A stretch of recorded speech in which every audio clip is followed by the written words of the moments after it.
اچانک اس کی نظر درخت کے اوپر بیٹھے ہوئے بندروں پر پڑی جہاں بندر اس کی ٹوپیوں سے کھیل رہے تھے۔ پرانے زمانے کا دور تھا، ایک شخص ٹوپیاں فروخت کر کے اپنی گزر بسر کیا کرتا تھا۔ لوگ اس وقت ننگے سر پھرنا معیوب سمجھتے تھے، اس لیے اپنے سروں پر ٹوپی یا پگڑی رکھتے تھے۔ ایک دن گرمی کے موسم میں ٹوپیاں بیچنے والا دوپہر کے وقت ایک درخت کے سائے میں آرام کرنے کے لیے لیٹ گیا۔ اسے نیند آ گئی۔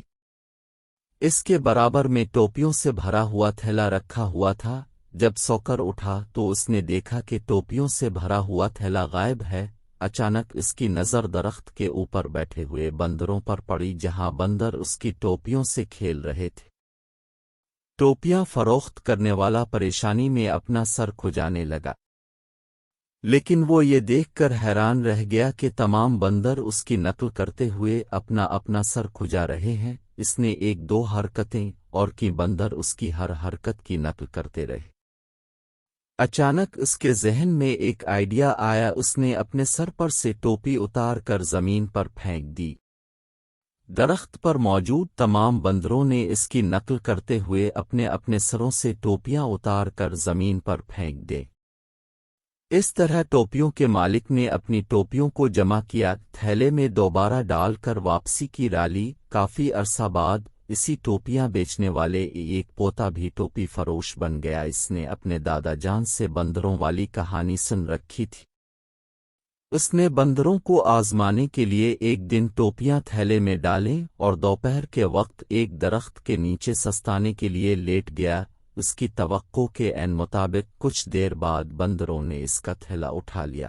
اس نے اپنے دادا کے مطابق سر کھجانا شروع کیا تو بندروں نے بھی اس کی نقل کی، لیکن کچھ دوسری حرکتیں کرنے کے بعد اس نے اپنی ٹوپی زمین پر پھینکی، لیکن بندروں نے اپنی ٹوپیاں نہ پھینکیں۔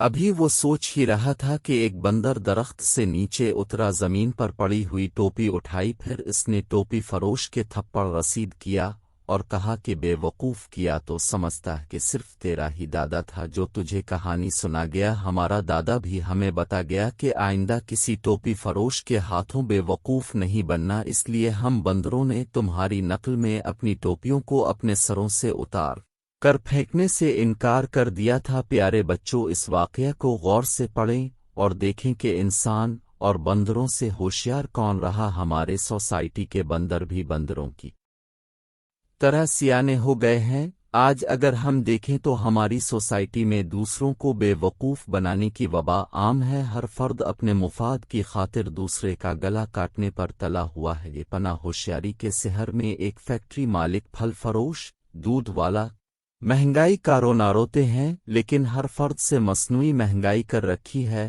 ہر شخص یہ سمجھتا ہے کہ صرف وہی عقل مند ہے اور دوسرے بے وقوف ہیں۔ آج ہر شخص اپنے منافع کو سود کے ساتھ وصول کرنے پر تلا ہوا ہے، جو معاشرے کے لیے ایک المیہ ہے۔ ضرورت اس امر کی ہے کہ ہوشیاری چالاکی کو چھوڑ کر اصولوں کے مطابق زندگی گزاریں، اس میں دنیا و آخرت کی کامیابی مضمر ہے۔